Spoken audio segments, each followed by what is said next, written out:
शिव महापुराण की कथा कहते हैं।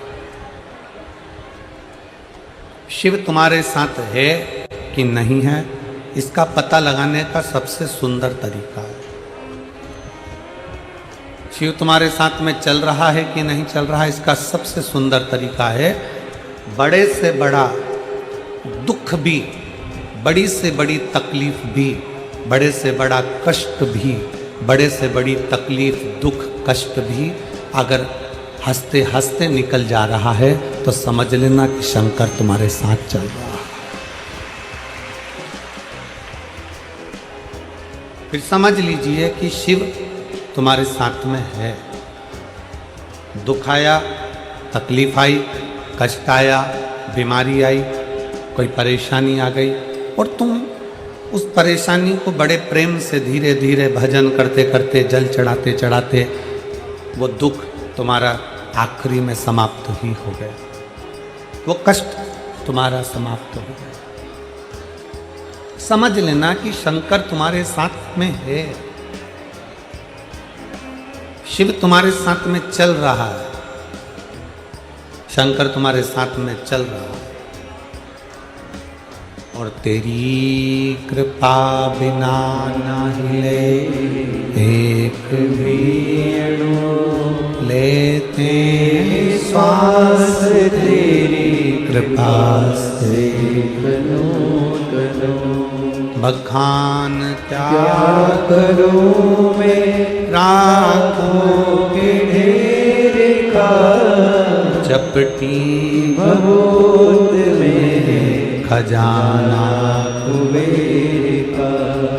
हे गंगाधार मुक्ति द्वार ओंकार तू, भोले ओंकार तू, आयुष तिहारी शंभु तू। आपके जीवन में अगर कष्ट आ रहा है, आपके जीवन में अगर दुख आ रहा है, आपके जीवन में अगर तकलीफ आ रही है, कोई बड़ी बीमारी आ रही है, कोई दुख आ रहा है, वो दुख भी तुम हंसते हंसते अगर निकाल दे रहे हो, वो तकलीफ भी भगवान का भजन करते करते निकल जा रही है, वो कष्ट भी भगवत स्मरण करते करते निकल जा रहा है, तो समझ लेना कि शंकर तुम्हारे कदम से कदम मिलाकर चल रहा है, शिव तुम्हारे साथ में चल। ऐसा कोई संसार में व्यक्ति नहीं जन्मा जिसके जीवन में कोई समस्या नहीं है। एक बड़े से बड़ा संत है, साधु है, सन्यासी है, तपस्वी है, कोई मंत्री है, कोई संतरी है, कोई कलंतरी है, कोई छोटे से छोटा व्यक्ति और बड़े से बड़ा व्यक्ति, किसी को भी निकाल लीजिए जिसकी जिंदगी में समस्या है। हर आदमी दुखी है, हर व्यक्ति कष्ट में, हर व्यक्ति परेशान है, हर व्यक्ति को दुख है। संसार में ऐसा कोई नहीं जन्मा जिसके जीवन में दुख नहीं है। पृथ्वी पर अगर मेरे भगवान राम जी ने भी जन्म लिया है, पृथ्वी पर अगर मेरे राम जी भी प्रगटे हैं तो उनकी जिंदगी में भी दुख आया। पृथ्वी पर अगर भगवान कृष्ण ने जन्म लिया है तो उनके जीवन में भी दुख आया। पृथ्वी पर रामकृष्ण परमहंस जी अगर प्रकट हुए हैं, जन्म लिया है, माँ जगतजननी दुर्गा की आराधना कर रहे हैं तो उनकी जिंदगी में भी दुख आया।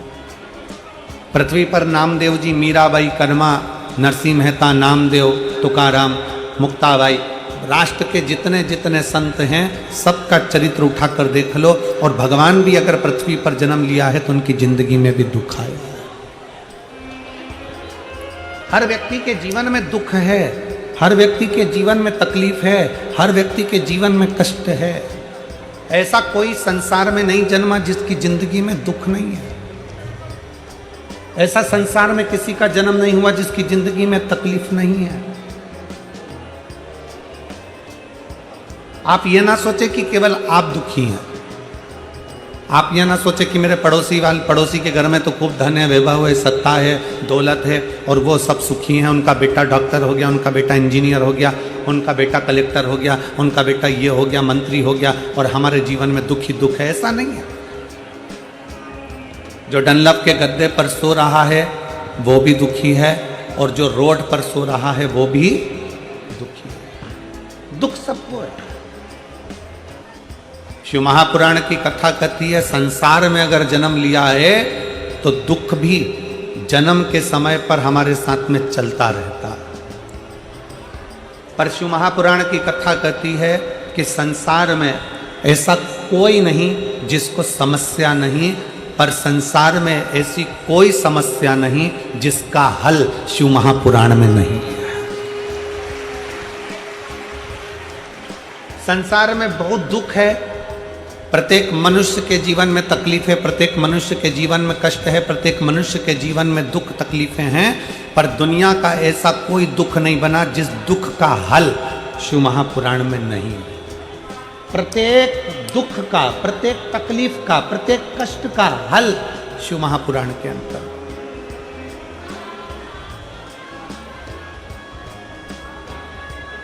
सारी समस्या का हल,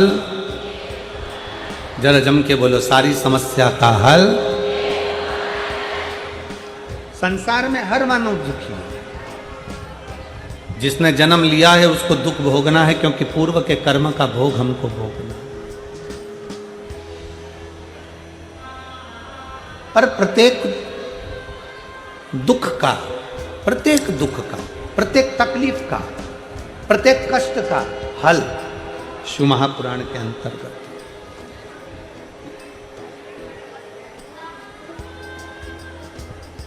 वो हल क्या है? केवल एक हल है, शंकर पर पूरा भरोसा, शिव पर पूरा विश्वास। शंकर भगवान पर पूर्ण भरोसा, पूर्ण विश्वास। अधूरा नहीं। गणेश जी के मंदिर में नारियल फूट कर चढ़ता है, देवी जी के मंदिर में नारियल फोड़ा जाता है, भगवान के हनुमान जी के मंदिर में नारियल फोड़ा जाता है, सारे देवताओं के मंदिर में नारियल को, श्रीफल को फोड़ा जाता है, तोड़ा जाता है। केवल एक शंकर भगवान ऐसे हैं जिनके मंदिर में नारियल नहीं फोड़ा जाता। शंकर के मंदिर में नारियल पूरा दिया जाता है। क्यों? क्योंकि शंकर भगवान को आधा पसंद नहीं है, अधूरा पसंद नहीं है। शंकर भगवान कहते हैं कि जैसे श्रीफल मुझे पूर्ण देते हो, बेलपत्री का पत्ता मुझे पूर्ण देते हो, चावल का दाना मुझे पूर्ण देते हो, उसी तरह तुम्हारा विश्वास भी मुझे पूर्ण दीजिए तो मैं तुम्हारी जिंदगी का दुख समाप्त कर दूं। पूर्ण भरोसा, पूर्ण विश्वास, पूर्ण दृढ़ता। जब हमारा भरोसा दृढ़ होगा, हमारा विश्वास प्रबल होगा, हम पूर्ण भरोसे के साथ भगवान का भजन करेंगे तो भगवान हमें स्वीकार कर लेंगे। हमने कभी इस व्यासपीठ से ये नहीं कहा कि शंकर भगवान को ढेर सारा तुम ये कंकु चढ़ाना, कि ढेर सारा तुम बेलपत्री चढ़ाना, कि ढेर सारा चावल चढ़ाना, कि बहुत सारा तुम भगवान को बेलपत्र चढ़ाना, कि बहुत सारा तुम जल चढ़ाना। हमने जब भी कहा तो एक बात कही कि एक चावल का दाना,